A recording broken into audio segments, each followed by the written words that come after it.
আল্লাহ পাক কুরআনুল কারীমে কাফেরদের ব্যাপারে সূরা নাজিল করেছেন, কুল ইয়া আইয়ুহাল কাফিরুন। কাফেরদের নামে, মুনাফিকদের নামে কুরআনুল কারীমের ভিতরে সূরা নামকরণ করেছেন। সূরার নাম হলো সূরাতুল মুনাফিকুন। আল্লাহ পাক বলেছেন, ইযা জাআকাল মুনাফিকুনা ক্বালু নাশহাদু ইন্নাকা লারাসূলুল্লাহ। মুনাফিকদের নামে সূরা। আর যারা এই কোরআনের পক্ষের মানুষ মুমিন, তাদের ব্যাপারে আল্লাহ তাআলা কোরআনুল কারীমের ভিতরে সূরা নাজিল করেছেন, ক্বাদ আফলাহাল মুমিনুন। দল কয়টা? চিল্লায় বলেন, দল কয়টা? আপনারা কোন দলের হতে চান? এক নম্বর দলের হতে চাই মুমিন, ঠিক কিনা কোন? মুমিন হতে চাই। যারা মুমিন তারা কার গোলাম? আরো চিল্লায় বলতে হবে, গোলাম কার? আমরা কি আল্লাহর গোলাম হতে চাই? আমরা কোন মানুষের গোলাম হতে চাই না। কার গোলাম হতে চাই? এর রাজত্বর মালিক কে? আপনাদের সামনে কোরআনুল কারীম থেকে যে সূরা প্রথম অংশের কয়েকটি আয়াত তেলাওয়াত করেছি, সূরার নাম কি বলেন তো? এই অনেকেই জানেন না। সূরাতুল মুলক। মুলক মানে কি? রাজ্য, রাজত্ব। এই পৃথিবীর যত মানুষ আছে, যত রাষ্ট্র আছে, প্রতিটা রাষ্ট্রের একজন যখন রাজা হয়, প্রধানমন্ত্রী হয়, সেই হয়ে যায় রাজ্যের মালিক, রাজা হয়ে যায়, ঠিক কিনা কোন? কিন্তু বাংলাদেশের রাজা ভারত পরিচালনা করতে পারে না, ভারতের রাজা বাংলাদেশকে চালাতে পারে না, এইভাবে ইংল্যান্ডের রাজা আমেরিকা চালাতে পারে না, আমেরিকার রাজা লন্ডন চালাতে পারে না। এইভাবে এক এক দেশের জন্য, এক এক ভূখণ্ডের জন্য এক একজন। আল্লাহ তাআলা এই যারা রাজত্ব করেন সবাই কিন্তু আসল রাজা নয়, সবাই হলেন এক রাজার গোলাম। জোরে বলেন, কার গোলাম? আর জোরে বলতে হবে, কার গোলাম? যে আমরা হলাম মালিক। সমস্ত রাজারা যারা নামাজ আদায় করেন, তারা নামাজের ভিতরে দাঁড়ায়া বলেন, মালিকি ইয়াউমিদ্দিন ইয়্যাকা না'বুদু ওয়া ইয়্যাকা নাস্তাঈন। বিচার দিনের মালিক কে? আরো জোরে বলতে হবে, বিচার দিনের মালিক কে? সব কুল কায়নাতের মালিক বলেন একজন। জোরে বলেন, কে? আরো জোরে বলতে হবে, কয়জন মালিক? একমাত্র। দাসত্ব চলবে, গোলামি চলবে, হুকুম চলবে কার? আরো জোরে বলতে হবে, হুকুম চলবে কার? আমার ভাইরা, আল্লাহ তাআলা এই সূরাটা দিয়েছেন কোরআনুল কারীমের ভিতরে। এত বরকতের, ফজিলতের সূরা। 30 নম্বর 29 পারার মধ্যে প্রথমে এই সূরাটা রয়েছে। সূরাটা নাযিল হয়েছে মক্কা শরীফে। ক্রমিক নাম্বার হিসেবে 66তম সূরা। এই সূরার ভিতরে 30টি আয়াতে কারিমা রয়েছে। কয়টি আয়াত? জোরে বলুন। আমার সম্মানিত ভাইরা, আল্লাহ নবী বলেছেন, সূরা মুলক যারা তেলাওয়াত করবেন, প্রতি রাত যারা তেলাওয়াত করবে, তাদের জন্য কিয়ামতের দিন আল্লাহর দরবারে সুপারিশ করবে, আল্লাহর দরবারে ঝগড়া শুরু করবে, ক্ষমা করিয়ে দিবে, কবরে আযাব মাফ করে দিবে। সুবহানাল্লাহ।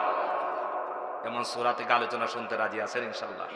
কারা কারা? সবাই বলে ইনশাআল্লাহ। সম্মানিত ভাইরা, আপনারা ধৈর্য ধরে যদি বসেন তাহলে কথা বলা যাবে। এমনি মানুষ কম, আবার যদি চলে যান আলোচনা হবে না। আমরা সবাই যারা আসছি, কোরআনকে বিশ্বাস করেন আপনারা? দেখি আগে আসলে অন্তর থেকে বিশ্বাস করেন?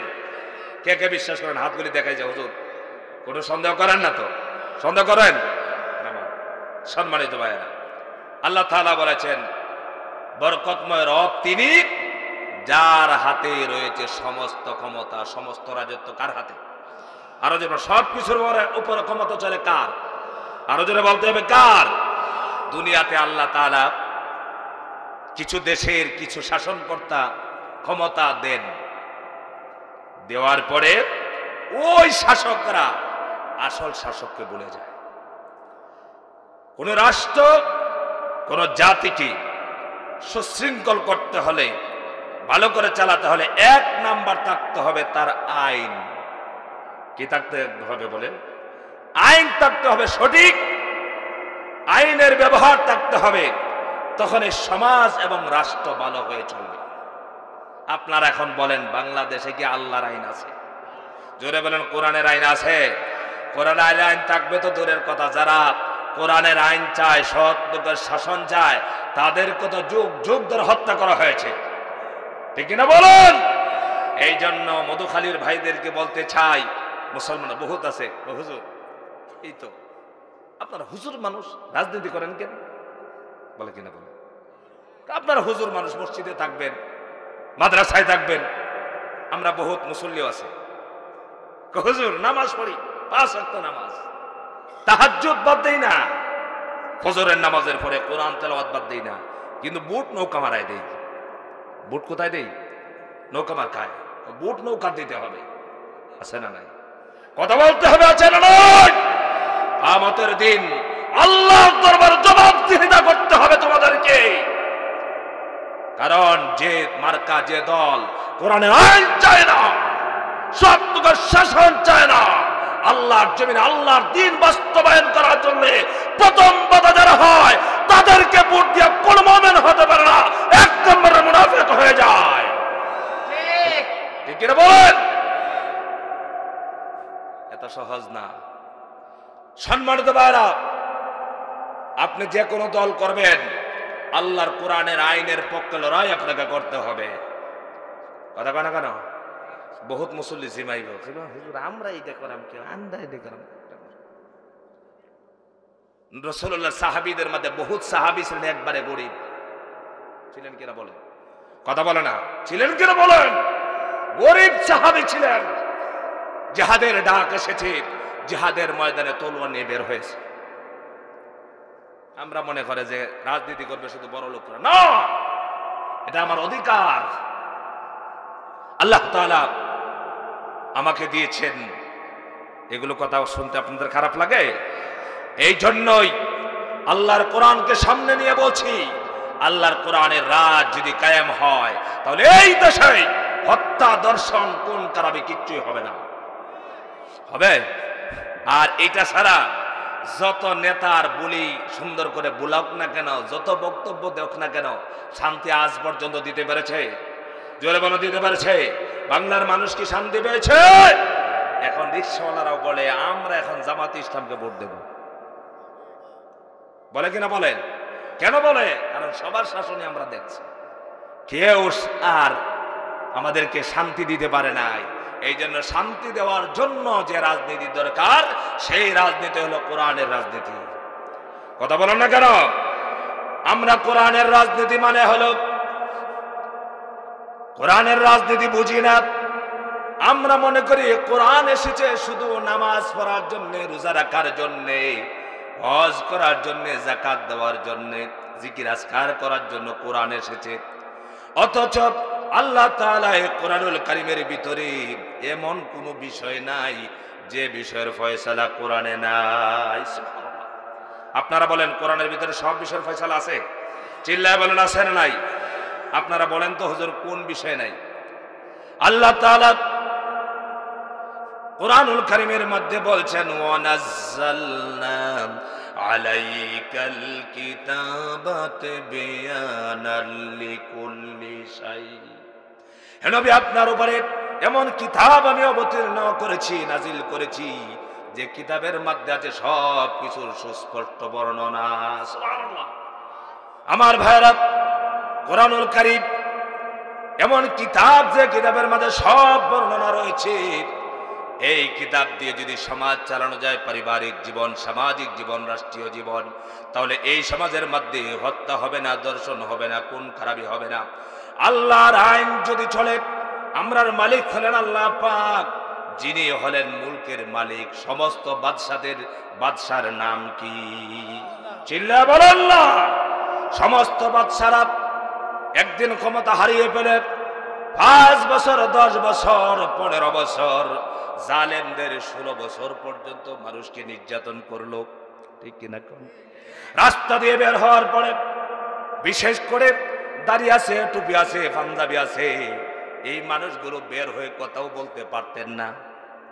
কথা বললেই পরে বিএনপি জামাত রাজাকারের দল, ঠিক কিনা? কর যে রাজাকার তহমত দিয়ে আমাদের কোরআনের পার্টিগুলোকে হত্যা করেছে, আল্লাহ তাআলা বলে ওই জালেমের দল, ওই জালেম শাসকেরা, তোদেরকে আমি আল্লাহ পাক অন্য কোন শব্দর দ্বারা তোদেরকে দেশ থেকে তাড়াবো না, তোদেরকে ওই রাজাকার শব্দ দিয়াই বাংলাদেশ ছাড়া করে দেব, ঠিক কিনা বলুন? রাজাকার একটা গালিতে পরিণত করেছে। ভালো মানুষ। আমার বাবার কথা বলছি, আমার বাবা মুক্তিযোদ্ধা ট্রেনিং দিয়েছে, যায় নাই। আমার দাদা, আমার বাবা একার সন্তান ছিলেন, এই হিসেবে 6 বোনের এক ভাই, যাইতে দেয় না। মানুষ গিয়ে বলছে আপনার ছেলেকে মেরে ফেলবে, আপনাকে মেরে ফেলবে। কিন্তু আমরা একমাত্র ইসলামী আন্দোলনের পক্ষে কথা বলার কারণে আমাদেরকেও রাজাকার তহমত দিয়েছিল। আল্লামা সাইদি রহমতুল্লাহি আলাইহি হত্যা করেছে। আওয়ামী লীগের বড় বড় নেতাদের সাথে আমার কথা হয়েছে, তারা বলে যে হুজুর আমরা জানি সাইদি রাজাকার নয়। শেখ হাসিনাও জানতো সাইদি রহমতুল্লাহ আলাইহি রাজাকার ছিলেন না, কিন্তু একমাত্র আল্লাহর কোরআন তার জন্য কাল হয়ে দাঁড়িয়েছে। কারণ কোরআনের কথা বলেছে, বাতিলের সামনে মাথা নত করে নাই। আল্লামা সাইদি রহমতুল্লাহ আলাইহিকে অফার দেওয়া হয়েছিল, আপনারা বললে রাগ করবেন, বহুত মুরিদ আছে, তার পীরকে সবাই ভালোবাসে। লম্বা লম্বা বলে হুজুর আমাদের পীর এত ভালো, হিন্দুরা পর্যন্ত ভালোবাসে, সব সরকার তাদেরকে ভালোবাসে, তার পাশে গিয়ে বসে থাকে। আমি বলি তোর পীর হলে 1 নাম্বারের কাট্টা মুনাফিক। কথা কয় না কেন? আপনাদেরকে প্রশ্ন করতে চাই, মন গড়া কথা বলার অভ্যাস নাই। রাসূলুল্লাহর চাইতে, সাহাবীদের চাইতে কোন পীরের চরিত্রকে আরো শ্রেষ্ঠ হতে পারে? চিল্লায় বলেন পারে? কোন মুরিদ যদি তার পীরকে মনে করে সাহাবীদের চাইতে শ্রেষ্ঠ, এর কি ঈমান আছে? তাহলে নবীজিকে রক্ত দিতে হয়েছে কিনা? কথা কয় না। আমি সবগুলো কথা মনে মিথ্যা বলতেছি, বানোয়াট বলতেছি। রাসূল শুধু রক্ত দেয় নাই, অনেকগুলো জিহাদের ময়দানে সেনাপতির দায়িত্ব পালন করেছেন, করেন নাই? কথা বলেন না কেন? করেছেন। নবীজি হক কথা বলেছেন, কোরআনের কথা বলেছেন, বলার কারণে রাসূলকে ফুলের মালা দিয়েছিল না রক্তাক্ত করেছিল? জোরে বলেন, কি করেছিল? রক্তাক্ত করেছিল। সেই ধারাবাহিকতায় ১৫০০ বছর পরেও আলেমদেরকে হত্যা করা হচ্ছে। তার কারণ হলো আলেমরা চায় আল্লাহর জমিনে আল্লাহর দ্বীন বাস্তবায়ন করে সংসদ চলবে আল্লাহর কোরআন দিয়া।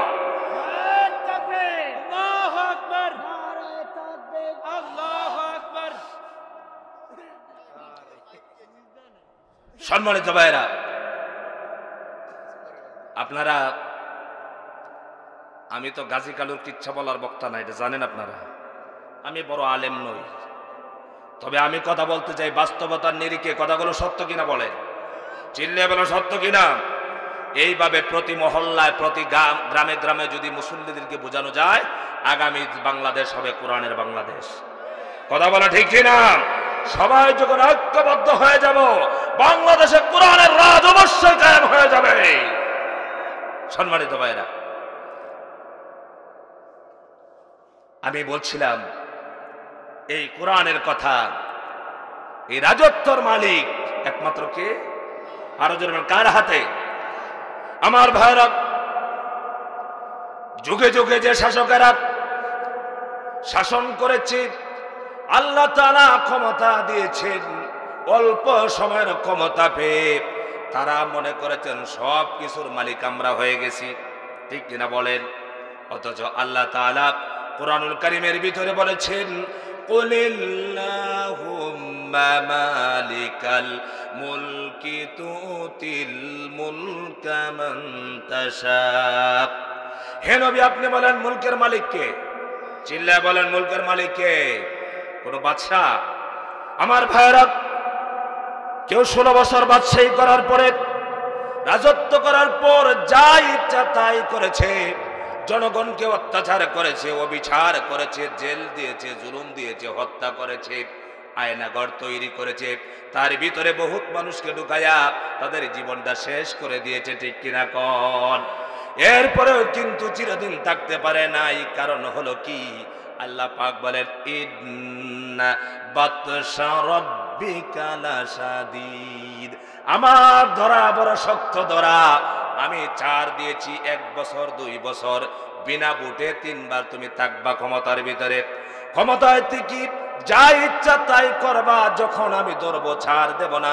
আমি আল্লাহ পাক ধরেছিলাম সাদ্দাত কি, আমি আল্লাহ পাক ধরেছিলাম ফেরাউন কি, আমি আল্লাহ পাক ধরেছি আবু জাহেলকে, আবু লাহাবকে, তাদেরকেও ছাড় দেই নাই। আমি আল্লাহ পাক যখন তোমাকে ধরবো তখন তোমরা আর বাংলাদেশে থাকার জায়গা পাবা না। ধরছেন আল্লাহ পাকে? কথা কন না কেন? ধরছেন। কত আন্দোলন হলো, কত কিছুই তো হলো, কিন্তু সরানো গেল না। অত্যাচার চলছে চলছে। আমরা মনে করেছিলাম 2041 সাল পর্যন্ত এই সরকার থাকবে, আর এই সরকারের 1 নম্বরের টার্গেট ছিল কোরআনওয়ালারা, যারা কোরআন জানে, যারা কোরআন অনুযায়ী তাদের সমাজ চালাতে চায়, তাদের উপরে হামলা দিয়েছে, মামলা দিয়েছে। আমার ভাইরা, কিন্তু আসল রাজা তো তারা নয়, কারণ তাদের রাজত্বটা হলো ক্ষণস্থায়ী, ঠিক কিনা কোন? চিরস্থায়ী রাজত্ব হলো একমাত্র আল্লাহর হাতে। আল্লাহ পাক বলছেন, নবী আপনি বলুন, এই মুলকের মালিক হলেন আল্লাহ। আল্লাহ পাকের হাতে রয়েছে সমস্ত ক্ষমতা। আল্লাহ পাক যাকে চান তাকে 5 বছরের জন্য, 10 বছরের জন্য, 15 বছরের জন্য ক্ষমতা দেন। আবার আল্লাহ পাক যাকে চান তার হাত থেকে ক্ষমতা ছিনিয়ে নেন। এই ক্ষমতা কার? আরো চিল্লায় বলতে হবে কার? সমস্ত কল্যাণ হলো আল্লাহর হাতে।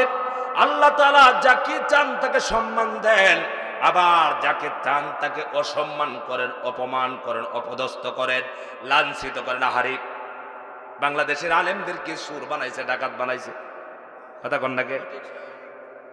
বলছে চোর, ডাকাত, সন্ত্রাস, হত্যাকারী, দর্শনকারী, কত মামলা দিল। কিন্তু আল্লামা সাঈদী রহমতুল্লাহ আলাইহি শুধু নয়, ইসলামী আন্দোলন যারা করেছেন, নিজামী রহমতুল্লাহ আলাইহি, ভাই কামরুজ্জামান রহমতুল্লাহ আলাইহি সহ, মীর কাসেম আলী ভাই সহ, তারা যে রাষ্ট্রে ছিলেন, টর্চ লাইট দিয়ে খুঁজেও তাদের জীবনে 1 সেকেন্ডের জন্য দুর্নীতি প্রমাণ কেউ করতে পারে নাই।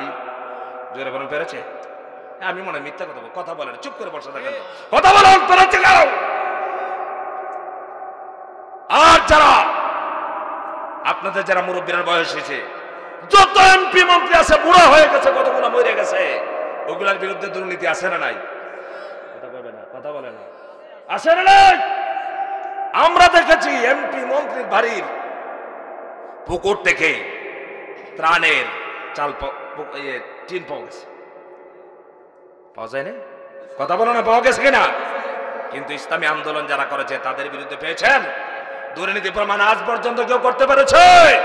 তাহলে নিরাপদ দেশের মানুষ, এই জাতি কার কাছে নিরাপদ? এটার কারণ আছে। কথা বলতে কোনো অসুবিধা হচ্ছে? কারণ কি জানেন? সব দলেই ঘুম থেকে উঠেই বড় নেতা হওয়া যায়। কোথায় থেকে উঠে? কথা কন না কেন? ঘুম থেকে উঠে কি হওয়া যায়? কয়েক লক্ষ টাকা দিলে বড় নেতা হওয়া যায়, পদ হওয়া যায়। ইসলামী আন্দোলনের কর্মী হাজার হাজার কোটি টাকা দিয়ে ঘুরলেও সাধারণ নেতা হওয়া সম্ভব না। এটা লেখাপড়া করে করতে হয়, কোরআন হাদিস চর্চা করতে হয়। যারা ইসলামী আন্দোলন করে তেলাওয়াত করে হয় না, কোরআন শরীফের অর্থ সহ পড়ে পড়ে নেতা হতে হয়। সম্মানিত ভাইরা, সেই জন্য বলছিলাম আল্লাহ তাআলা অল্প সময়ের জন্য ক্ষমতা দেন, আবার ক্ষমতাকে আল্লাহ পাক ছিনিয়ে নেন। সমস্ত ক্ষমতার মালিককে, আরো চিল্লায় বলতে হবে, সমস্ত ক্ষমতার মালিককে। আল্লাহ পাক ভোটের দ্বারা নির্বাচিত হন না, কারো সমর্থন লাগে না। আল্লাহ তাআলা একদিনের জন্য নয়, 2 দিনের জন্য নয়, আল্লাহ তাআলা কোনোদিন পরিবর্তন হননি, হবেও না, হচ্ছে না। কারণ হলো আল্লাহ তাআলা সব সময় ছিলেন এবং থাকবেন। আল্লাহ তাআলা কোরআনুল কারীমে বলছেন, আল্লাহু লা ইলাহা ইল্লা হুয়াল হাইয়ুল কাইয়্যুম। আল্লাহ ছাড়া কোনো মাবুদ আছে? কোন ইলাহ আছে? কোন রব আছে নাকি? আল্লাহ পাক 6 মাস পরে পরিবর্তন হন না, কারো ভোটের দ্বারা নির্বাচিত হন না, কারো নির্বাচনের দ্বারা তিনি ক্ষমতাও হারান না। আল্লাহ তাআলা সব সময় ছিলেন, আছেন এবং সব সময় থাকবেন। তিনি কে? চিল্লায় বলেন, তিনি কে? তিনি হলেন আলহামদুলিল্লাহি রাব্বিল আলামিন। তিনি সব সময় আছেন, সব সময় থাকবেন, ক্ষমতা হারান না, ক্ষমতা থেকে বিচ্যুত হবেন না। তিনি ক্ষমতা দেন মানুষের হাতে, অল্প সময়ের জন্য ক্ষমতা দেন, দিয়ে দেখেন মানুষ কি করে। আমার ভাইয়েরা, আল্লাহ তাআলা হলেন একক এবং অদ্বিতীয়। সূরা ইখলাসের ভিতরে আমরা পড়ি, বিসমিল্লাহির রহমানির রহিম, কুল হুয়াল্লাহু আহাদ আল্লাহুস সামাদ। আল্লাহ হলেন একজন, আল্লাহ তাআলা সব কিছু করেছেন, কারো কোনো মুকাফিকি নন। আছে নাকি কর? এই পৃথিবীর এমন কোনো বাদশা নাই যে বাদশা অন্য কারো মুকাফিকি হন না। বাদশা তো জনগণের মুকাফিকি হয়ে যায়। বাদশা যখন নির্বাচনে দাঁড়ায় তখন নির্বাচনের মুখামুখি হয়ে যায়, মুখাফিকি হয়ে যায়। নির্বাচনের মধ্যে কত স্লোগান দেওয়া হয়, সমস্ত ক্ষমতার উৎস আল্লাহ। আপনারা চিল্লায় বলেন না? আর আমাদের দেশে কি আছে? সমস্ত ক্ষমতার মালিক জনগণ। চিল্লায় বলেন নাউজুবিল্লাহ। এই যে বলে নাই, বলে নাই। আমার ভাইরা মনে রাখবেন, মৌত আছে, মরণ আছে না নাই? এইসব নিমুজিম অবস্থায় এইসবে মৌন সমর্থন দিয়ে ঈমান নিয়ে কবরে যেতে পারবেন না। কবরে যেতে হলে পাক্কা মুসলমান হওয়া লাগবে। আল্লাহ বলেছেন, ইয়া আইয়ুহাল্লাযীনা আমানুত্তাকুল্লাহ, ঈমানদাররা আমাকে ভয় করো, হাক্কা তুকাতিহি, যেভাবে ভয় করা উচিত। ওয়ালা তামুতুন্না ইল্লা ওয়া আনতুম মুসলিমুন, কিছু কিছু মেনে মরো না। তোমরা পরিপূর্ণ মুসলমান হয়ে মৃত্যুবরণ করো। পরিপূর্ণ মুসলমান হয়ে যদি মৃত্যুবরণ না করো, জাহান্নাম থেকে তোমাকে কেউ বাঁচাতে পারবে না। নারায়ে তাকবীর, আল্লাহু আকবার, নারায়ে তাকবীর, আল্লাহু আকবার। দিন ইসলাম, দিন ইসলাম, জিন্দাবাদ, জিন্দাবাদ। ইসলামের দুশমনেরা হুঁশিয়ার, সাবধান। আমার ভাইরা, মুসলমান কি কাটি হয়ে যেতে চান? কি অবস্থা, কোথায় আসলাম? কথা বলছেন না। আপনারা কি মুসলমান হয়ে কবরে যেতে চান না? মরণ সকলের জন্যই আছে না নাই? জোরে বলেন, আছে না নাই? আল্লাহ পাক বলছেন, তোমরা পরিপূর্ণ মুসলমান না হয়ে কেউ মৃত্যুবরণ করো না। তাহলে মরার পরে কি আছে? খবর আছে। জোরে বলেন, কি আছে? প্রকৃত মুসলমান হতে হবে, প্রকৃত মুমিন হতে হবে। প্রকৃত মুমিন কারা? মুমিনদের পরিচয় আল্লাহ তাআলা অন্য আয়াতে বলছেন, ইন্নামাল মুমিনুনা আল্লাযীনা আমানু বিল্লাহি ওয়া রাসূলিহি সুম্মা লাম ইয়ারতাবু ওয়া জাহাদু বিআমওয়ালিহিম ওয়া আনফুসিহিম ফি সাবিলিল্লাহ উলাইকা হুমুস সাদিকুন। এক নাম্বার হলো মুমিন যারা, তারা ঈমান আনে আল্লাহর উপরে, আল্লাহর ক্ষমতার উপরে বিশ্বাস, আল্লাহর কুদরতে বিশ্বাস, আল্লাহ তাআলার সব ক্ষমতার উপরে আমাদের বিশ্বাস আছে না নাই? আল্লাহ তাআলা প্রথম ছিলেন, শেষও আছেন, শেষ থাকবেন। আল্লাহ তাআলা বলছেন, হুয়াল আউয়ালু ওয়াল আখিরু ওয়াজ যাহিরু ওয়াল বাতিন। আল্লাহ হলেন প্রথম আল্লাহ, শেষেও আল্লাহ, গোপনেও আল্লাহ, প্রকাশ্যেও আল্লাহ। তিনি হলেন আমাদের রব। তিনি কে? সমস্ত মালিকদের, সমস্ত প্রধানমন্ত্রীদের, সমস্ত রাষ্ট্রনায়কদের মালিক যিনি, তিনি হলেন আল্লাহ পাক। আল্লাহ তাআলার হাতে রয়েছে সমস্ত ক্ষমতা।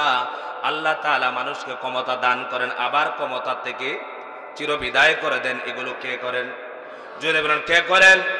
একদিন এমন হবে আল্লাহ ছাড়া কেউ থাকবে না, সবাই মরে যাবে।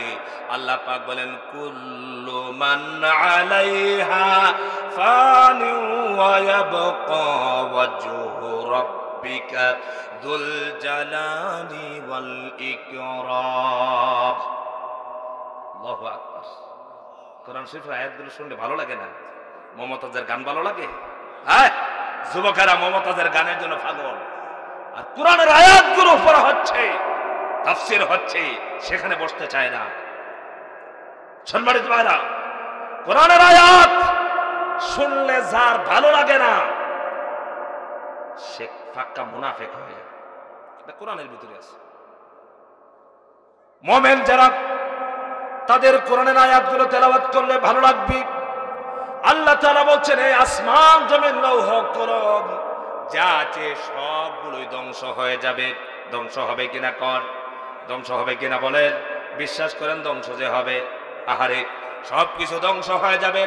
আসমান থাকবে না, জমিন থাকবে না, পাহাড় থাকবে না, পর্বত থাকবে না, কিচ্ছুই থাকবে না।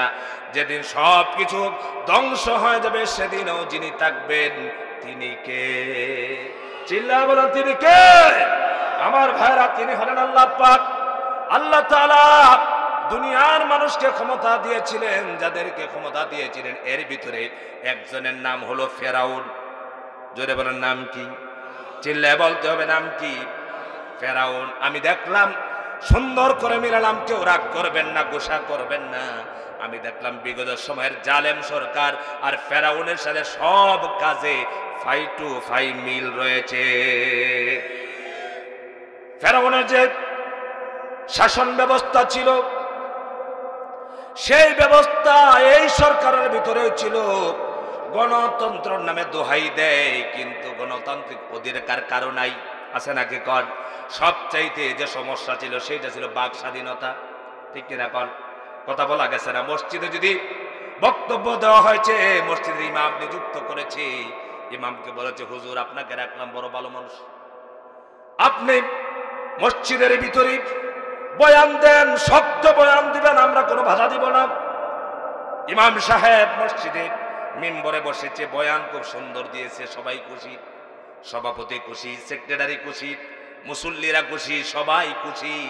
কিন্তু ইমাম সাহেব হঠাৎ করে একদিন চিন্তা করলেন, আমি তো অনেক বয়ান করলাম, নামাজের ওয়াজ করলাম, রোজার ওয়াজ করলাম, হজের ওয়াজ করলাম, জাকাতের ওয়াজ করলাম, কেউ তো বাধা দিল না, কেউ আমার বিরোধিতা করলো না।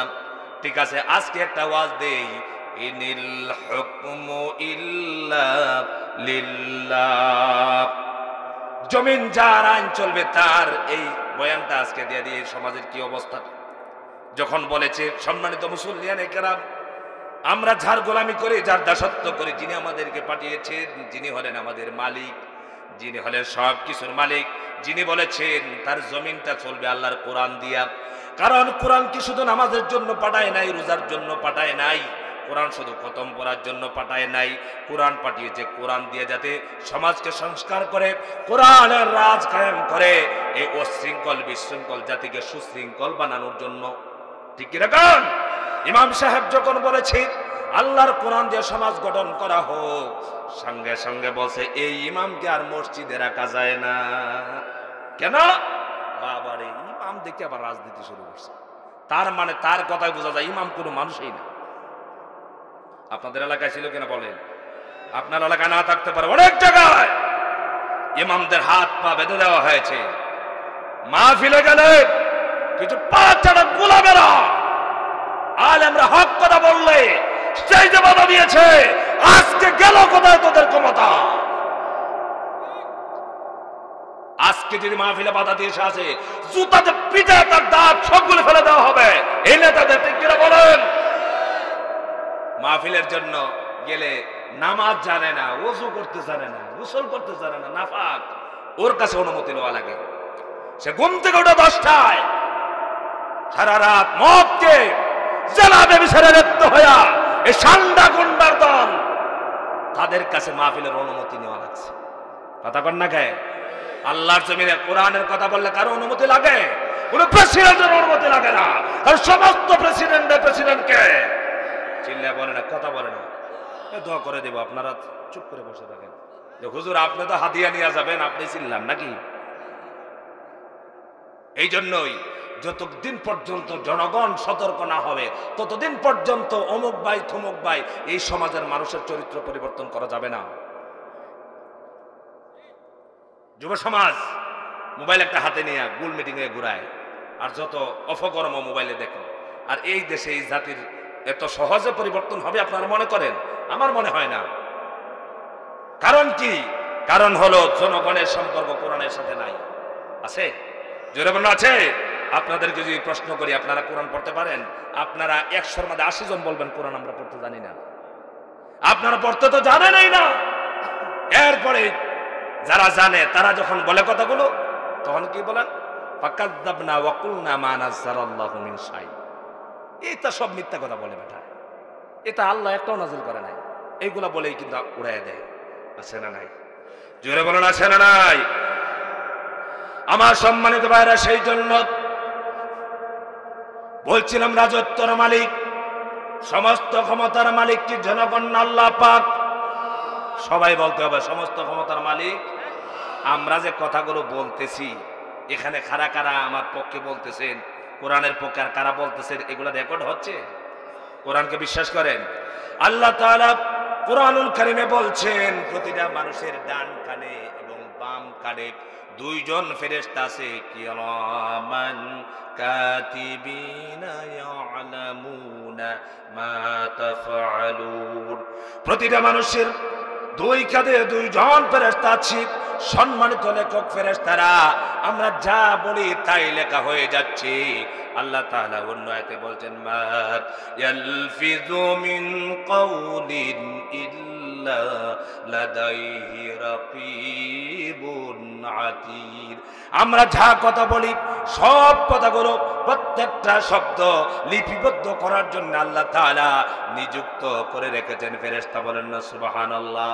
তার মানে হলো আমরা যারা পক্ষে বললাম, হা বললাম, সংসদের ভিতরে আইন যখন পাশ করে তখন বলা হয় হা জয়যুক্ত হয়েছে, হা জয়যুক্ত হয়েছে।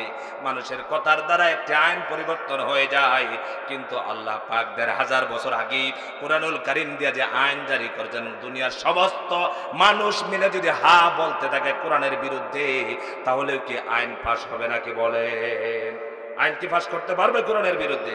কিন্তু আমার ভাইরা, দুনিয়ার মানুষেরা নাস্তিক মুরতাযারা আইন তৈরি করেছে। মানুষের তৈরি করা আইন দিয়ে কোনোদিন দেশ এবং জাতি সংশোধন হতে পারে না, শান্তির হতে পারে না।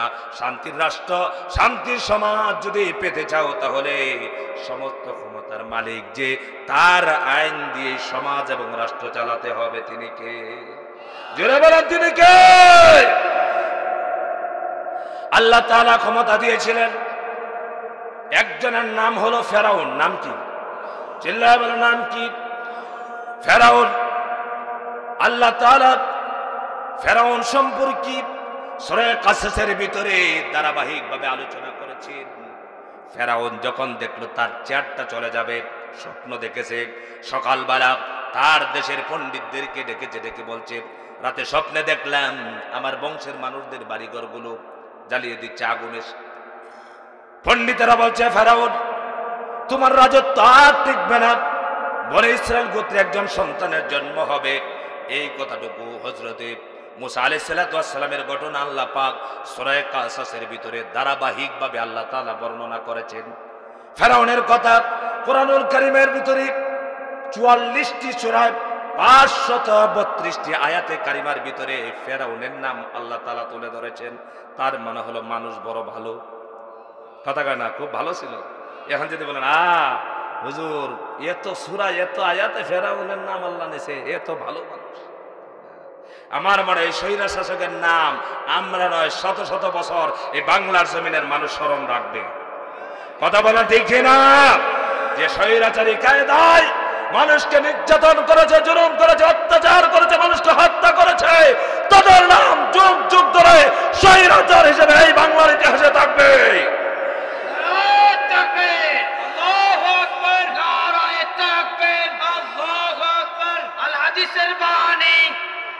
আল কোরআনের বাণী, আল কোরআনের আলো ঘরে ঘরে জালো, আল হাদিসের আলো ঘরে ঘরে জালো। আমার ভাইরা, ফেরাউন কি করলো? যখন শুনছে এক ছেলের মাধ্যমে তোমার পতন হবে, কি হবে? জোরে বলেন কি হবে? সাইদ রহমতুল্লাহ আলাইহি বলেছিলেন, যখন পতনের সময় হয় সমস্ত ছিদ্রগুলো বন্ধ করলে একটা ছিদ্র তাইকে যায়, যেটা সে তার চোখে ধরা পড়ে না, ওইটাতে তার পতন হবে। ঠিক কিনা বলেন? আমার ভাইরা, আমি বলতে চাই যে কোরআনের পাখি সারা জীবন বড় আন্দোলন করেছেন, ইসলামী আন্দোলন করেছেন, বড় বড় অফার দেওয়া হয়েছিল, তুমি যা চাও তা দেওয়া হবে। তিনি বলেছেন তাগুতের সামনে মাথা নত করব না। ঠিক কিনা বলেন? আমি বলি পীর সাহেব নিয়ে নাচানাচি করো, তোমার পীরে 50,000 মুরিদ আর 1 লক্ষ মুরিদের বড়াই করো। আল্লামা সাইদি রহমতুল্লাহ যদি মুরিদ করতেন, বাংলাদেশের সবচাইতে বড় পীর হতে পারতেন, কিন্তু মুরিদ নিয়ে বসে থাকে নাই। ঠিক কিনা বলেন? আমার ভাইরা, সেই ফেরাউন কি করলো? এই সন্তানের জন্ম দেখানোর জন্য একজন নয়, দুইজন নয়, হাজার হাজার শিশুদেরকে হত্যা করে ফেললো। তার মানে হলো সমস্ত মানুষ যদি মরেও যায় আর পরে আমার চেয়ার ঠিক থাক। সম্মানিত ভাইরা, বিগত সরকার তিনিও ক্ষমতা টিকিয়ে রাখার জন্য হত্যার পথ বেছে নিয়েছেন। যারাই কথা বলেছেন তারাই গুম, যারাই কথা বলেছেন তারাই খুন হয়েছেন, যারাই কথা বলেছেন তারাই জেলে যেতে হয়েছে। মানুষ ভয়ে কথা বলে নাই। আমার ভাইরা, যখন আন্দোলন হলো 5ই আগস্টে, ইচ্ছা ছিল বাংলাদেশে লক্ষ লক্ষ মানুষ মরে যাক, ছাত্ররা মরে যাক, এরপরেও গদিটা যেন ঠিক থাকে। ঠিক কিনা বলে?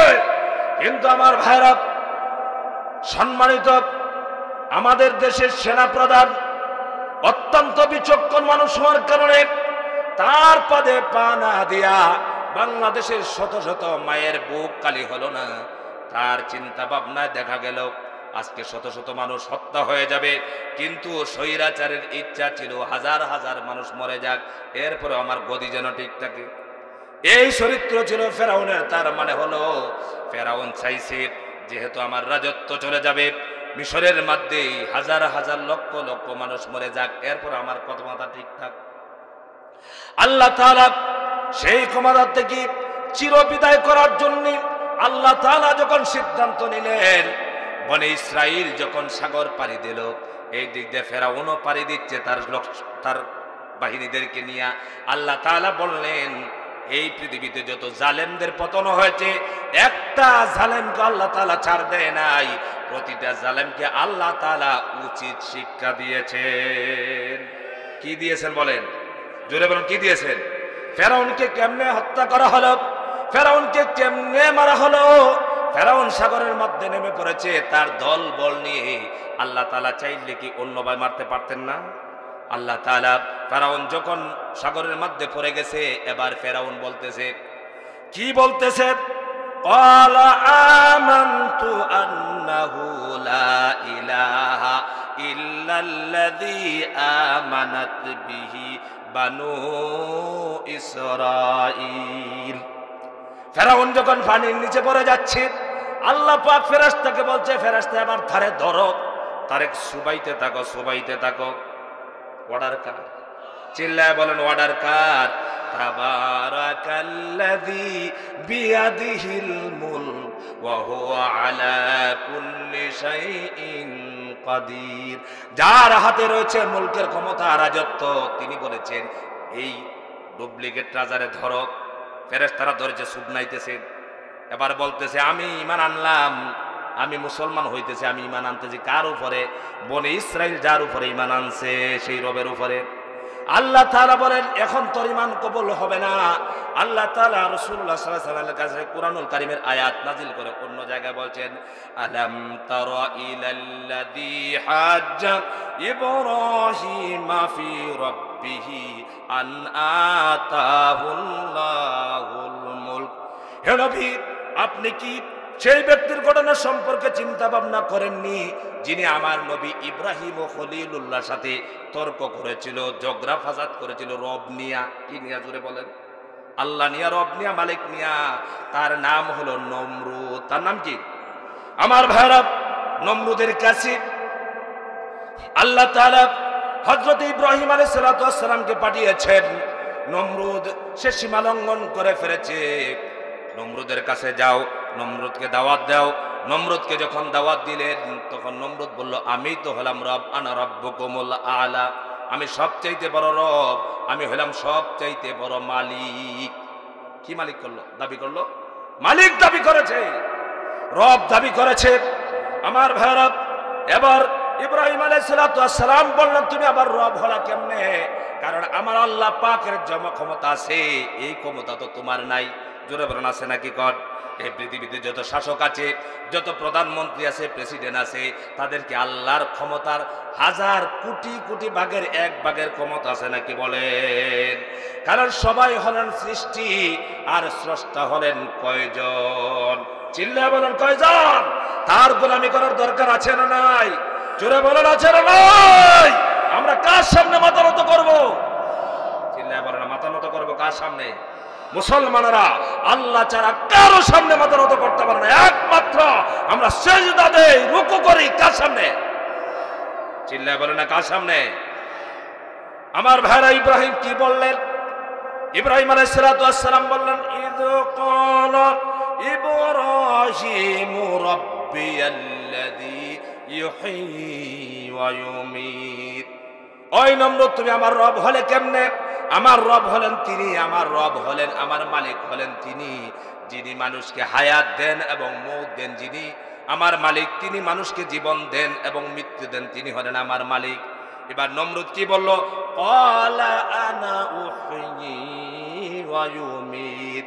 এই ইব্রাহিম, তুমি কি বলো? তোমার রব যা পারে তাও আমি পারি। চিল্লায় বলো নাউজুবিল্লাহ। আর আস্তে বলো নাউজুবিল্লাহ।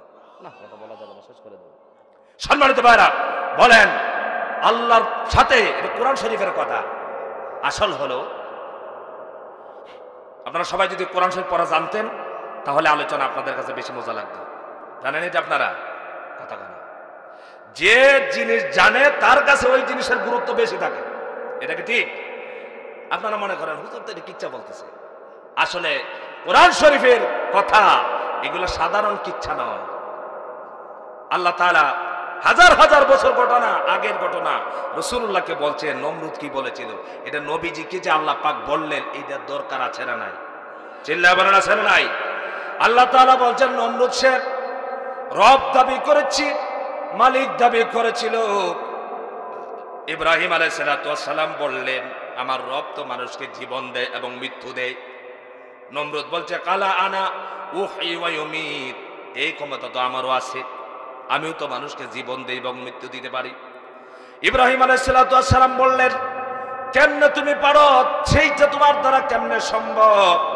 সঙ্গে সঙ্গে নমরুদ জেলখানার থেকে দুইটা লোককে ধরে নিয়ে আসছে। জেলখানাত কয়েদিদের কি দুইটা লোককে নিয়ে এসেছে, হযরতে সাইয়েদনা ইব্রাহিম আলাইহিস সালাতু ওয়াস সালামের সামনে এনেছে। এর একজনকে হত্যা করে দিল, আর একটাকে ছেড়ে দিল। এই বলল, আমিও তো মারলাম এবং বাঁচাইলাম। কথা বুঝতেছেন?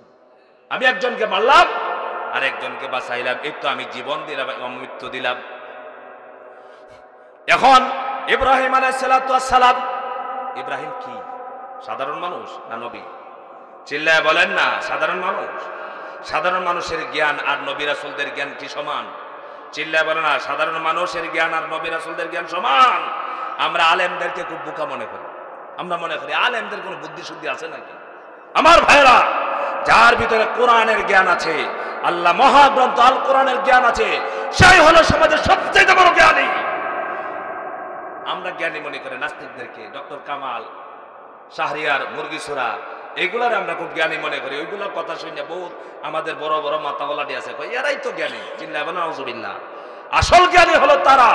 জ্ঞানী কে ছিল? আবু জেহেল। নাম কি? আবু জেহেলের কি নাম ছিল বলেন তো? আবুল হেকাম, জ্ঞানের বাপ। এইটারে আল্লাহর নবী বলেছেন, এটা হলো মূর্খর বাপ। জাহিল অর্থ কি? মূর্খ। রাসূলুল্লাহকে বলে, ভাতিজা তুমি আসলে সত্য নবী? বলে হ্যাঁ সত্য নবী। সত্য নবী হলো চাঁদকে দ্বিখণ্ডিত করে একটু দেখাও না। নবীজি ক্ষমতায় পারবেন? নবীজির কোনো ক্ষমতা আছে? ক্ষমতা কার? চিল্লায় বলতে হবে ক্ষমতা কার? আপনারা আমার ওয়াজ বুঝেন না মনে হয়। বুঝেন আপনারা? একবারে চুপ করে বসে আছেন কেন? সমস্ত ক্ষমতার মালিক কে? আল্লাহ পাক সমস্ত ক্ষমতার মালিক। নবীজি বলছেন, আবু জাহাল চাঁদ দ্বিখণ্ডিত দেখতে চায়। আল্লাহ পাক রাসূলুল্লাহকে অর্ডার দিলেন, বললেন নবী আপনি আঙ্গুলের দ্বারা ইশারা করুন। আল্লাহর নবী যখন হাতের দ্বারা ইশারা করতে দেরি হলো, আল্লাহর কুদরতে চাঁদ দ্বিখণ্ডিত হতে দেরি হয় নাই। এবার আবু জেহেল মূর্খ, এটার নাম আছেন আবুল হেকাম। এ আবুল হেকাম জ্ঞানীর বাপ, বুদ্ধির বাপটা এবার বলতেছে মুহাম্মদ এতদিন দেখেছিলাম গ্রামের মধ্যে, সমাজের মধ্যে, মাটির মধ্যে, জমিনের মধ্যে তোমার জাদু চলে, এখন দেখলাম হাজার হাজার কিলোমিটার উপরে সূর্য চাঁদের উপরেও তোমার জাদু চলে গেছে। চিল্লায় বলে নাউজুবিল্লাহ। তাহলে মূর্খর বাপ, এরকম মূর্খ সমাজেও আছে। আমার ভাইরা, ইব্রাহিম আলাইহিস সালাম কি বললেন? ইব্রাহিম আলাইহিস সালাম বলেন ক্বালা ইব্রাহিম ফাইন্নাল্লাহ ইয়াতি বিশ-শামসি মিনাল মাশরিকি ওয়াল মাগরিবি ফাবুহিতাল্লাযী কাফার। ইব্রাহিম আলাইহিস সালাম এবার নমরুদকে ডেকে বললেন, নমরুদ বুঝলাম তুমি রব, তুমি মালিক, তুমি আল্লাহ হয়ে গেছো, ক্ষমতা আছে, তুমি তো জীবন দিলা, মৃত্যু দিলা। আল্লাহর জীবন দেওয়া, মৃত্যু দেওয়া আর নমরুদের কি সমান?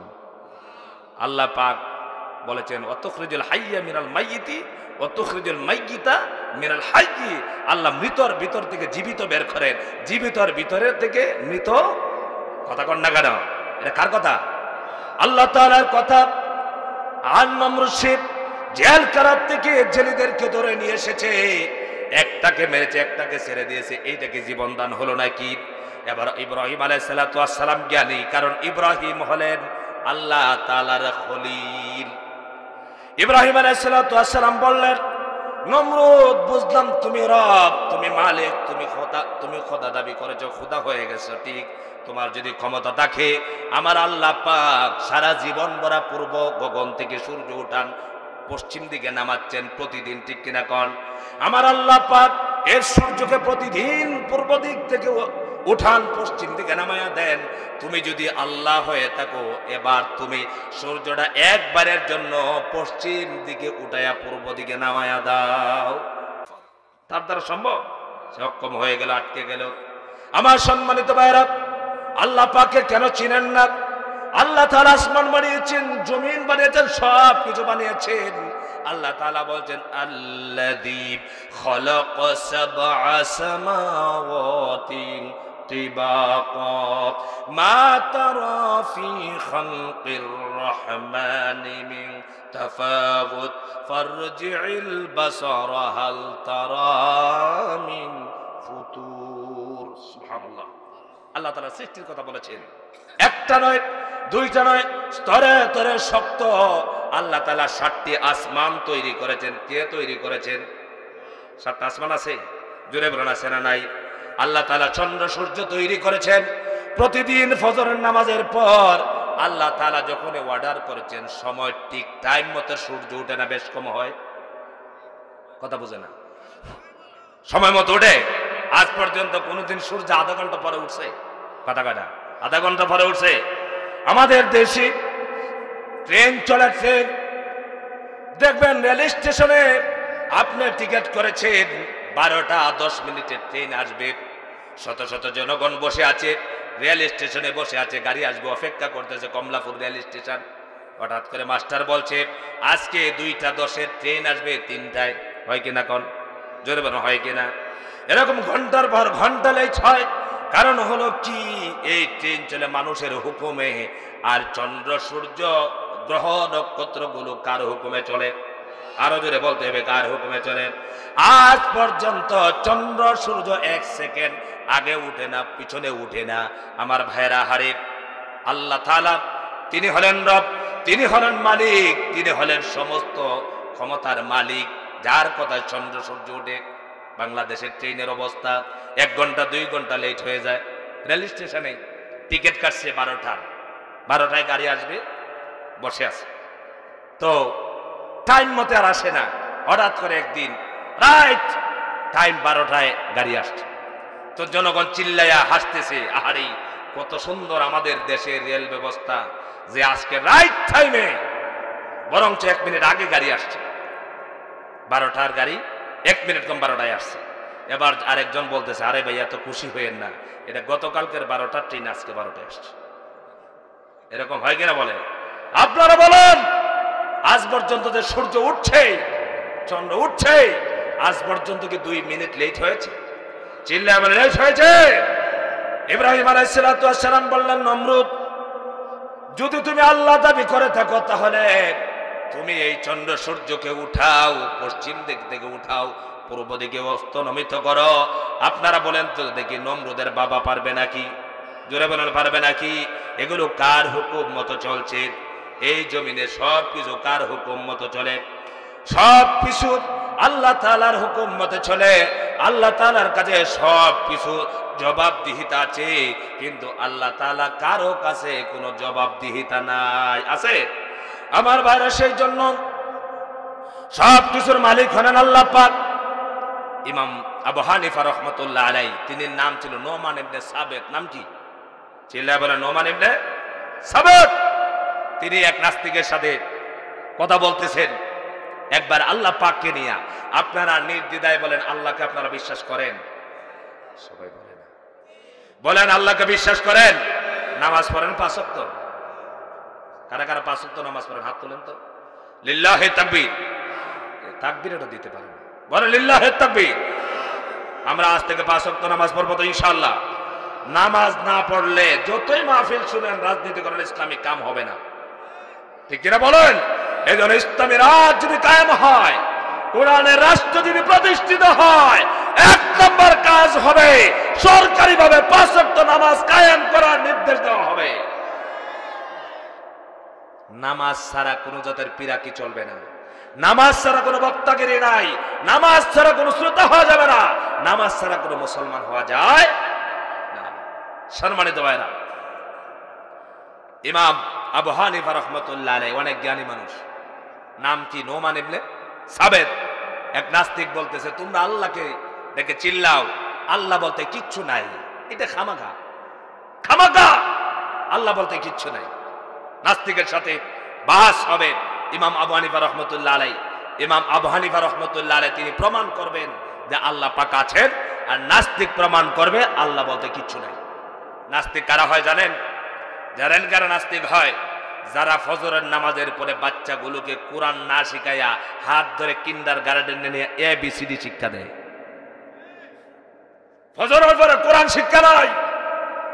আমাদের দেশের আগের আমরা ছোট থেকে দেখেছি, ফজরের নামাজের পরে মক্তবে বাচ্চাদেরকে হাত ধরে নিয়ে হুজুরের কাছে শিক্ষা দেওয়া হতো কোরআনের আয়াত, সূরাগুলো, কেরাতগুলো। আর আজকে ডিজিটাল হয়ে গেছে, আমরা বাচ্চাদেরকে আমরা কিন্ডার গার্ডেনে ফজরের পরে নিয়ে যাই, জোহরের পরে, মাগরিবের পরে এক টাইম একজন হুজুরকে 200-400 টাকা দিয়ে বলে কোরআনটা একটু শিখান। কথা কয় না কেন? সন্তান জন্ম নেওয়ার পরে সর্বপ্রথম কাজ কি বলেন তো? কি করে? আযান ইকামত। মধুখালীর ভাইয়েরা বলছি যে সন্তান জন্ম নেওয়ার পরে সর্বপ্রথম তার ডান কানে আযান দেওয়া হয়েছে, বাম কানে ইকামত দেওয়া হয়েছে। আল্লাহর কসম, এই সন্তান কোনোদিন নাস্তিক মুরতাদ হয় না। যেগুলো নাস্তিক মুরতাদ হয়েছে আমাদের দেশে, এগুলোর একটারও কানে আযান ইকামত হয় নাই। এটাকে মামুলি বিষয় করেন? ধর্মটাকে কি মনে করেন? ইমাম আবু হানিফা রাহমাতুল্লাহি আলাইহি বলছেন আল্লাহ পাক আছেন, নাস্তিক বলছেন আল্লাহ বলতে কিচ্ছু নাই। দেখা যায় না, বিশ্বাস করা যায় না। বাহাসের সময় নির্ধারণ করা হলো, এক জায়গায় বাস হবে। ইমাম আবু হানিফা রাহমাতুল্লাহি আলাইহি প্রমাণ করবেন আল্লাহ পাক আছেন, নাস্তিক প্রমাণ করবেন আল্লাহ পাক নাই। আপনারা আল্লাহকে দেখেছেন আজ পর্যন্ত? কথা বলেন, দেখেছেন? দেখেন নাই।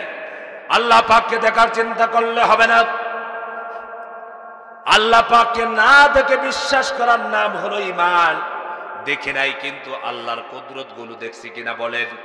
আহারে, একটা সামিয়ানা এই প্যান্ডেল বানাতে মানুষের দরকার হয়েছে কিনা কোন? এই যে প্যান্ডেল বানানো হলো, মাইক বানানো হলো, এই যে স্ট্যান্ড বানানো হলো, এগুলোর জন্য যদি মানুষের দরকার হয়, কারো সাহায্য সহযোগিতার দরকার হয়, বিশাল আসমান বানিয়েছেন, এইটার মালিক একজন আছে না নাই?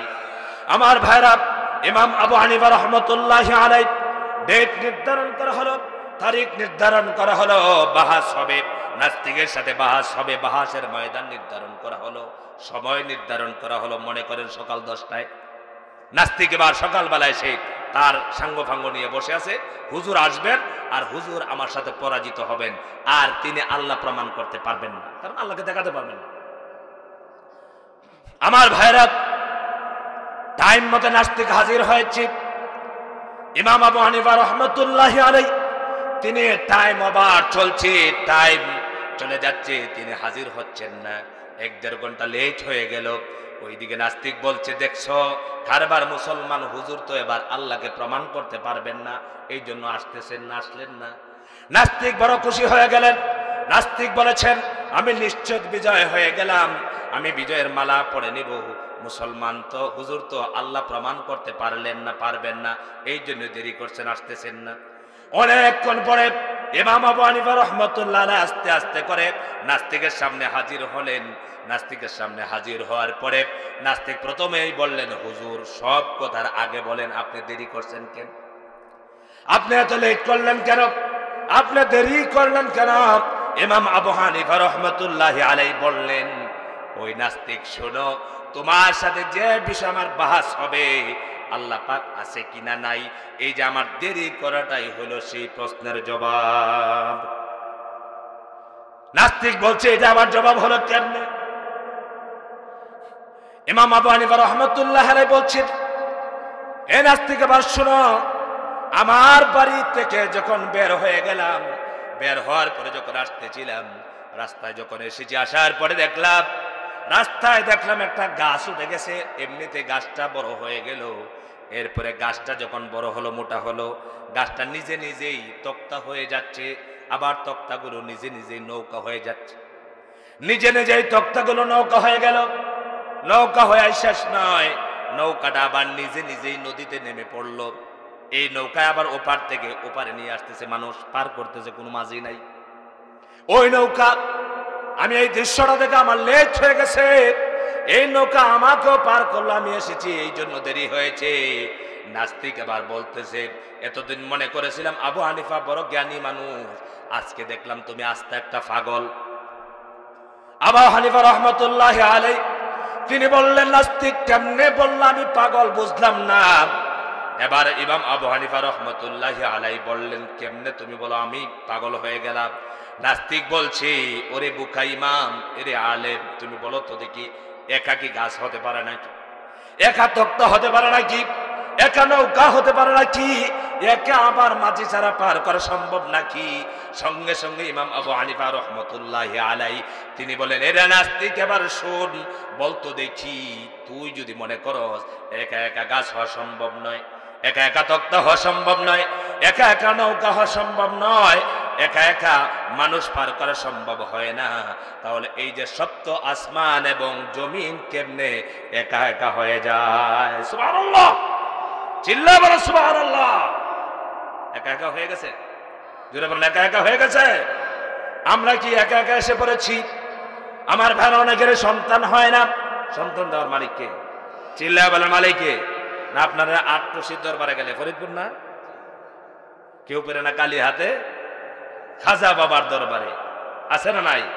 আহা, খাজা বাবার দরবারে চিল্লা বলেন নাউজুবিল্লাহ। এগুলো শিরক, এসব কথা বলে আবার নামাজ পড়ে। কিসের নামাজ পড়ো? আল্লাহ বলেছেন, লিল্লাহি মুলকুস সামাওয়াতি ওয়াল আরদি ইয়াখলুকু মা ইয়াশাউ ইয়াহাবু লিমান ইয়াশাউ ইনাসা ওয়া ইয়াহাবু লিমান ইয়াশাউ যুকুর আও ইযাওয়িজুহুম যুকুরানা ওয়া ইনাসা ওয়া ইয়াজআলু মান ইয়াশাউ আকিমা ইন্নাহু আলিমুন কাদির। সব মুলকের মালিক কে? আসমান জমিন তৈরি করেছেন যিনি আল্লাহ পাক, তিনি বলেছেন, আমি যাকে চাই তাকে কন্যা সন্তান দেই, আমি যাকে চাই তাকে ছেলে সন্তান দেই। মালিক কে? চিল্লা বলতে হবে, মালিক কে? কোরআনে আল্লাহ পাক বলেছেন, সব মুলকের মালিক আল্লাহ, আমি তৈরি করেছি, আর আমি যাকে চাই সেই নারীর গর্ভের ভিতরে আমি কন্যা সন্তান দেই। এরপরে ছেলে সন্তান দেই, আবার যাকে চাই তাকে ছেলেও দেই, মেয়ে দেই, আবার যাকে চাই একটাও দেই না, বন্দা বানায় দেই। ঘোষণাকার, আরো জোরে বলতে হবে ঘোষণাকার। আল্লাহ তাআলা বলেছেন আমার দরবারে আছে সবকিছু, আমি কন্যা দেই, আমি ছেলে দেই, আমি মানুষকে সন্তান দান করি, আমি মানুষকে রিজিক দেই, হায়াত দেই, সবকিছুর মালিক কে? আর আমাদের দেশের বন্ড পীরেরা মুরিদেরা বলে কেউ পীরে না খালি হাতে, খাজা তোমার দরবারে ঠিক কি রাখন। তাহলে এর ভিতরে শিরক আছে না নাই? আল্লাহ তাআলা সূরা লোকমানের ভিতরে বলেছেন ইন্নাশ শিরকা লাযুলমুন আযীম, নিশ্চয় শিরক সবচেয়ে বড় অপরাধ। সবচেয়ে বড় অপরাধের নাম কি? সবাই বলে না, চিল্লায় বলেন। সমস্ত ক্ষমতার মালিক কে? সব কিছু দিতে পারেন কে?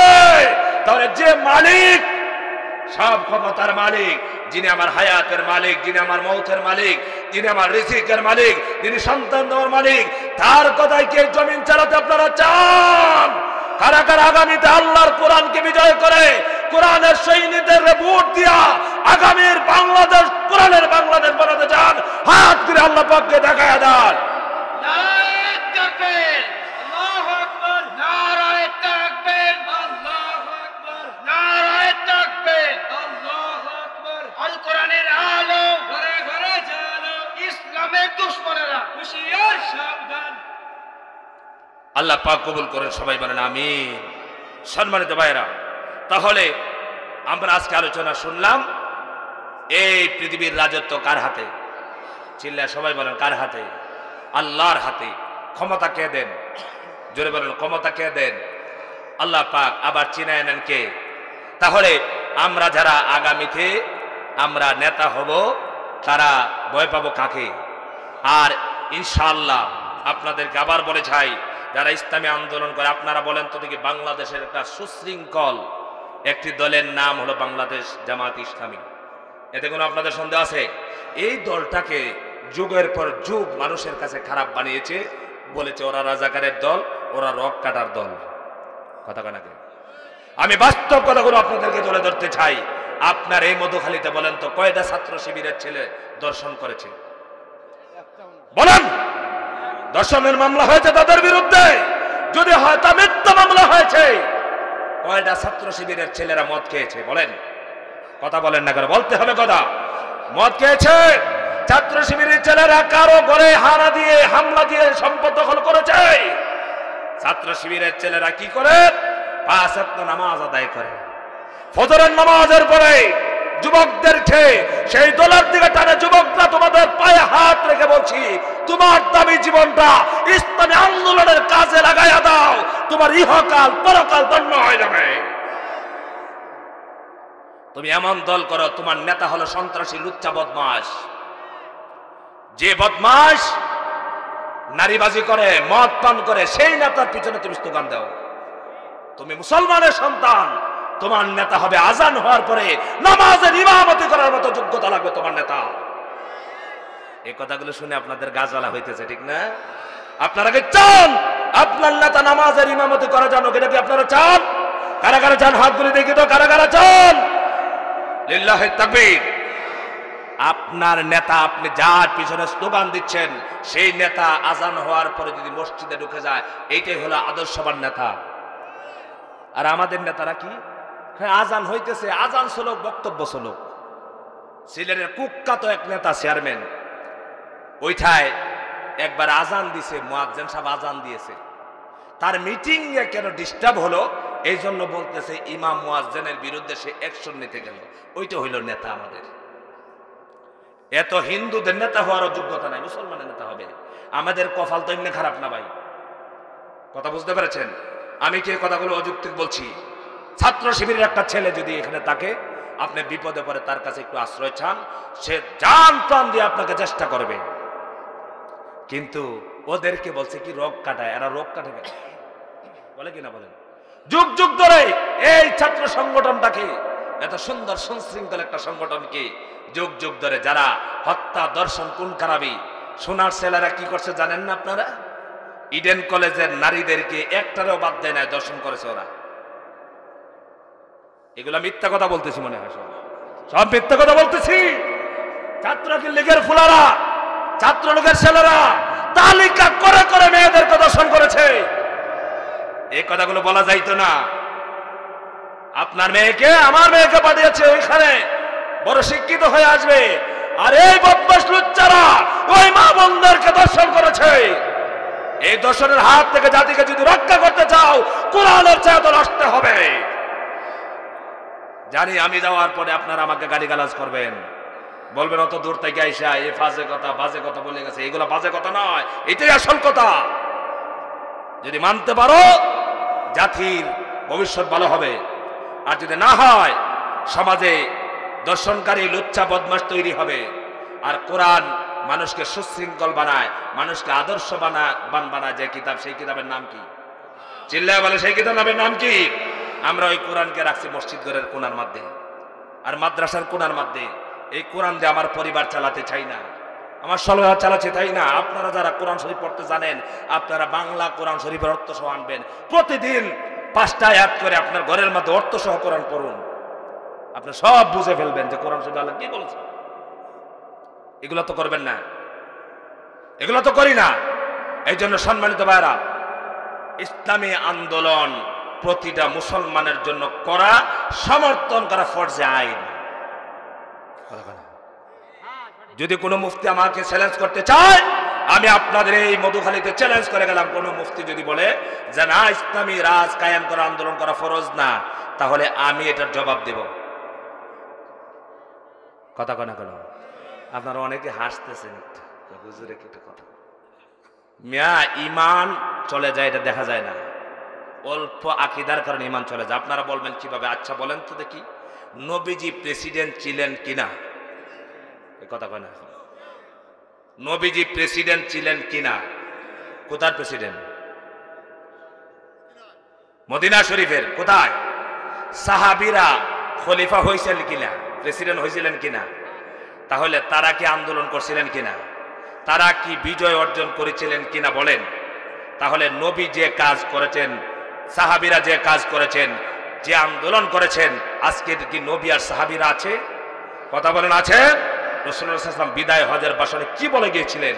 নবীজি বলেছিলেন আমি চলে যাব, তোমরা আমার পরে যারা আসবে তাদেরকে বোঝাবা, তারার পরে তারা আসবে তাদেরকে তোমরা বোঝাবা। ইয়া আইয়ুহার রাসূল বাল্লিগ মা উনজিলা ইলাইকা মির রাব্বিকা ওয়া ইল্লাম তাফআল ফামা বাল্লাগতা রিসালাতা ওয়াল্লাহু ইয়াসিমুকা মিনান নাস। কোরআনের আয়াত। নবীজিকে আল্লাহ বলছেন, হে আমার হাবিব, আমার পক্ষ থেকে যা নাজিল করেছে সব মানুষের কাছে তাবলীগ করে দেন, পৌঁছে দেন, বাল্লিগ পৌঁছে দেন। তাহলে বলেন তো দেখি, আমাদের প্রতিটা মানুষের কি দায়িত্ব আছে যে কোরআনের রাজ কায়েম হয়ে যাক? এটা আমরা চাই। আল্লাহর আইন আমরা চাই। আল্লাহর আইন দিয়ে একমাত্র শান্তি প্রতিষ্ঠা সম্ভব। আল্লাহর আইন দ্বারা শান্তি প্রতিষ্ঠা সম্ভব। আপনারা বলবেন হুজুর আল্লাহর আইন দিয়ে শান্তি কেমনে হবে? আচ্ছা আপনাদের এলাকায় চুরি হয়, চুরি, এই কথা বলে আমি শেষ করবো। চুরের ব্যাপারে আল্লাহ তাআলা সিদ্ধান্ত হলো যদি চোর ধরা পড়ে হাত কেটে ফেলো। এটা কোরআনের আইন আছে? আছে? এটা আপনারা জানেন? কোথায় আছে? আল্লাহ পাক বলেছেন ওয়াস-সারিকু ওয়াস-সারিকাতু ফাকতুউ আইদিয়াহুমা। চোর যদি ধরা পড়ে যায়, নারী হোক পুরুষ হোক, যদি সাক্ষী প্রমাণে মিলে যায়, আল্লাহ তাআলার অর্ডার হলো তার হাত কেটে দাও। কার আইন? চিল্লা বলেন আইন কার? আল্লাহর আইন হলো হাত কেটে দাও। আপনার ফরিদপুরে একজন চোর ধরা পড়েছে, তার বিচার হবে সার্কিট হাউস ময়দানে। জেলা প্রশাসক ঘোষণা করে দিল আগামী মঙ্গলবারে 1টার সময় জোহরের নামাজের পরে এই চোরের হাত কাটা হবে সার্কিট হাউস ময়দানে। আপনারা বলেন তো দেখি, ফরিদপুর থেকে লক্ষ লক্ষ তৌহিদি জনতা এই চোরের বিচার দেখার জন্য যাবে কিনা? বলেন যাবে কিনা? কথা কয় না? যাবে কিনা? যাবে। লক্ষ লক্ষ জনতা সার্কিট হাউস ময়দানে চোরের হাত কাটা হবে। কোরআনের আইন দিয়া, কোরআনের শাসন দিয়ে হাত কাটা হবে। এটা দেখার জন্য, তামাশা দেখার জন্য লক্ষ লক্ষ জনতা হাজির হয়ে যাবে সকলের সামনে। এই চোরের হাত যখন কাটা হলো, এর ভিতরে শত শত সুরের চরিত্র মানুষ থাকবে কিনা? কোন ওগুলো বলবে বাবারে, আগামীতে যদি আমি চুরি করি ধরা পড়ে আমারও হাত এইভাবে কাটা হবে। সাবধান কিনা কোন? আর যে চোরটার হাত কাটা হলো, এই চোর সারা জীবনের জন্য মানুষের কাছে প্রমাণ হয়ে গেল। এই লোকটা যখন বাজারে যাবে, মধুখালীতে যাবে, বলবে ওই তো ফটকা চোরা যায়, চুরির কারণে হাত কাটা হয়েছে। সাবধান হবে কিনা? সমাজ ভালো হবে কিনা? কিন্তু আমাদের দেশের আইন হলো সুর ধরো, জেলখানায় ঢোকাও, 3 মাস পরে আবার চুপ করে বের করে দাও। যে সুরকে জেলখানায় দেওয়া হলো 3 মাস পরে, এই সুর বিশাল ডাকাত হয়ে বের হয়ে যায়। ঠিক কিনা বলেন? এই জন্য কোরআনের আইন মানুষকে চরিত্রবান বানায়।